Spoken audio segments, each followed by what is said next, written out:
கோவையை அடுத்த பூளுவப்பட்டியில் மலையக பாதுகாப்பு விதிமுறைகளை மீறி கட்டப்பட்ட ரிசார்ட்டிற்கு அதிகாரிகள் சீல் வைத்தனர். கோவையை அடுத்த பூளுவப்பட்டியில் உரிப்பள்ளம்புதூர் கிராமத்தில் தனியாருக்கு சொந்தமான ரிசார்ட் ஒன்று இயங்கி வருகிறது. இந்த ரிசார்ட் விதிமுறைகளை மீறி 50,000 சதுர அடியில் தனியார் விடுதி, கேளிக்கை அரங்கம், உடற்பயிற்சி கூடம் போன்ற கட்டடங்களை கட்டியுள்ளது.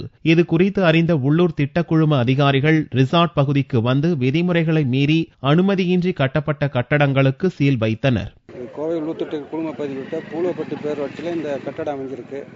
இந்த கட்டடம் மாஸ்டர் பிளானில் பிரைமரி ரெசிடென்சியில் இருக்குது. பிரைமரி ரெசிடென்ஸ் வணிக கமர்ஷியல் ஆக்டிவிட்டிஸ் எதுவும் அலோவ் பண்ண முடியாது.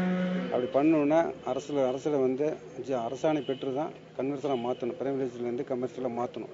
மாற்றினதுக்கப்புறம் இது ஆக்சுவலாக ஹில் ஏரியாவில் அமையுது. பூளுவப்பட்டி ஹில் ஏரியா இருக்கிறதுனால வேளாண்மைத்துறை, பொறியியல் துறை அண்ட் மைன்ஸ் ரொம்ப தடையின்மை சான்று பெற்று மாவட்ட ஆட்சித்தலைவர் நேராக குறிப்புடன் நகர உரிமைத்துறைக்கு அனுப்பிச்சு மலையிட பாதுகாப்புலாம் அனுமதி வாங்கணும். அது வாங்கினதுக்கு அப்புறம் தான் இங்கே எல்பிஐவில் பெர்மிஷன் கொடுக்க முடியும்.